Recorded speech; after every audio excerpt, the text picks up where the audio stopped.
हम भाई NCB cruise drug matter में नया खुलासा सामने आया है जिसमें पंच ने आरोप लगाया है एनसीबी पर कर्मचारियों पर गंभीर आरोप लगाया है। काफ़ी मुद्दे सामने चल रहे हैं और क्या कहेंगे आप?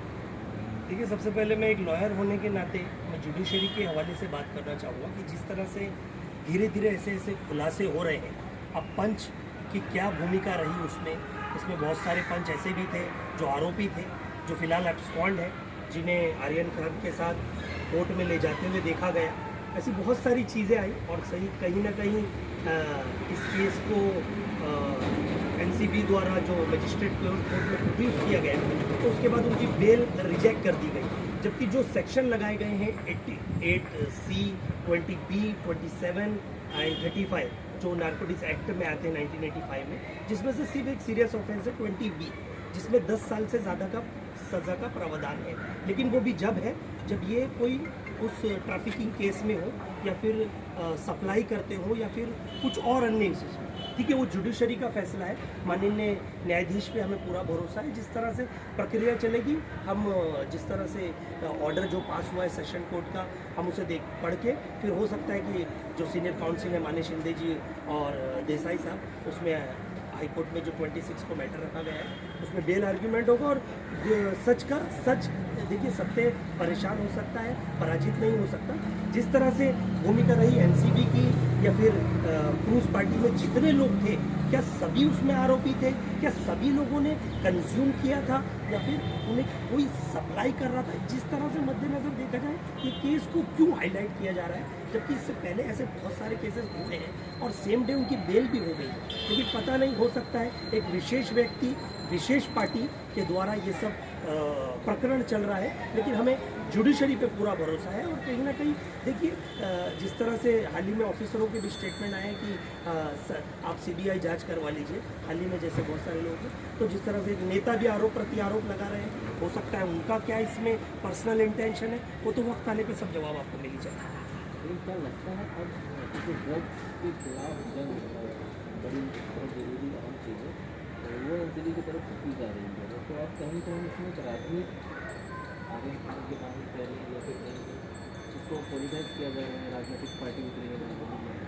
देखिए, कहीं ना कहीं इसे मेरा ऐसा मानना है राजनीतिक न की जाए। कहीं ना कहीं इसकी आड़े में उन्हें बढ़ावा मिलेगा जो इस तरह के प्रकरण को करते हैं, ड्रग सप्लाई करते हैं, ट्रैफिकिंग केस में हैं, कंज्यूम करते हैं, कॉलेजेस स्कूल के बाहर भेजते हैं, जो आने वाली युवा पीढ़ी इससे बर्बाद हो रही है। कहीं ना कहीं उसे रोकथाम के लिए एनसीबी का हो सकता है ये एक पुख्ता, एक कड़क स्टेप हो। लेकिन उसके मद्देनज़र एक सेलिब्रिटी के बेटे को भी कहीं ना कहीं इसकी आड़ में एक राजनीति का षड्यंत्र बना के उसे कहीं ना कहीं इतने दिन जेल में रखना, ये भी मैं समझता हूँ कहीं ना कहीं सही नहीं है। क्योंकि जो सेक्शन लगाए गए हैं और न्यायाधीश अगर उसे पूरी तरह से चाहेंगे तो कहीं ना कहीं हो सकता है उन्हें बेल दी जा सकती है। लेकिन कहीं ना कहीं इस केस में कॉन्स्पिरेसी देखी जा रही है, बहुत सारे आरोपी हैं, सबके स्टेटमेंट रिकॉर्ड किए जा रहे हैं, इसमें कितने विटनेसेस हैं, पंच है, एविडेंसेस है। देखिए, एक चीज़ होती है बेल की प्रक्रिया होती है कोर्ट तक, और जो ट्रायल चलता है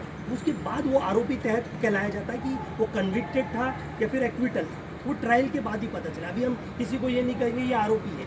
ये देखिए, हर आर्टिकल 14 और 17 भी यही कहते हैं कि भाई किसी का भी अधिकार आप छीन नहीं सकते, कोई भी आरोपी हो, बेल उसका अधिकार है, आप उसे हनन कर रहे हैं अगर ये नहीं कर रहे हैं तो मेरा मानना ऐसा है कहीं ना कहीं जो एनसीबी कार्रवाई कर रही है उसे भी पूरी तरह से जांच प्रक्रियाओं की नज़र में रख के करना चाहिए। और कहीं ना कहीं जिस तरह से सेलिब्रिटी के नाम पर, उनके बच्चों के नाम पर ये राजनीतिक षड्यंत्र हो रहा है, ये कहीं ना कहीं रुकना चाहिए। राजनीतिक के आड़ में ये सब पॉलिटाइज जो चल रहा है, ये कहीं ना कहीं सही नहीं हो रहा है। इससे मैसेज देश में एक बहुत गलत मैसेज आ रहा है।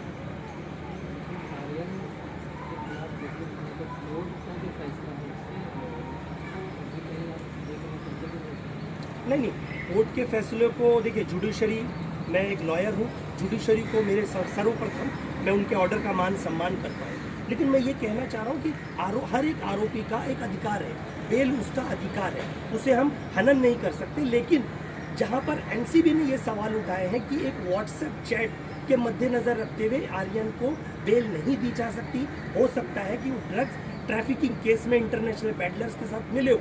लेकिन मैं हाल ही का एक जजमेंट बता दूं, 2 महीने पहले का एक जजमेंट है, chief justice of India Ramana sir और बोपन्ना सर की एक बेंच ने एक जजमेंट दिया था कि व्हाट्सएप चैट के मैसेजेस वो कोई एविडेंसेस नहीं है, आप उसके आधार पर किसी को आरोपी सिद्ध नहीं कर सकते, क्योंकि वो मैसेजेस फैब्रिकेटेड किए जा सकते हैं, तोड़ मरोड़ के डिलीट और उसमें ऐड करके कोई ना कोई कंटेंट ऐड किए जा सकते हैं। इसलिए ये मैसेजेस कोर्ट में आप फाइल भी करेंगे तो एविडेंसेस के रूप में इसे नहीं माना जा सकता।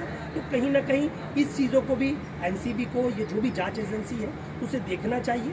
और जिस तरह से अगर आरोपी है तो we are supporting to the agencies and all, लेकिन अगर वो आरोपी नहीं है तो कहीं ना कहीं ऑर्डर के माध्यम से देखा जाए कि इसकी क्या भूमिका है, किसने खाया है, किसने सप्लाई की है, किसने किससे संबंध बनाए हैं इस कॉन्टैक्ट में, तो उन सब की जांच प्रक्रिया की जाए। जहाँ तक कि आर्यन खान का सवाल है, आर्यन खान ये as per the statement by the NCB कि उसके बाद रिकवरी कुछ नहीं मिली, प्रॉपर्टीज़ कुछ नहीं मिली, उसने कंज्यूम किया, मेडिकल रिपोर्ट में वो नहीं आया, तो इसका मतलब वो आरोपी नहीं है और उसे कहीं ना कहीं, ऐसी हमारा मानना है कि उसे बेल होनी चाहिए।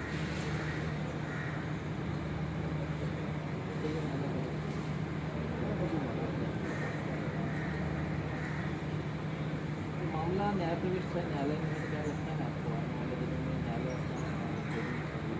26 अक्टूबर को मुंबई हाई कोर्ट में इसका फैसला है। हमें न्यायालय पे पूरा भरोसा है।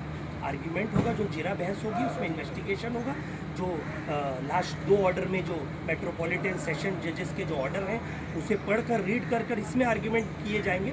और ऐसे बहुत सारे साइटेशन हैं जो सुप्रीम कोर्ट और इंडिया ने, ऐसे बहुत सारे केसेस होंगे दिल्ली हाई कोर्ट के जहाँ पर बेल दी गई है। तो इस प्रक्रिया में हमें पूरा भरोसा है जुडिशरी पर और न्यायालय पर।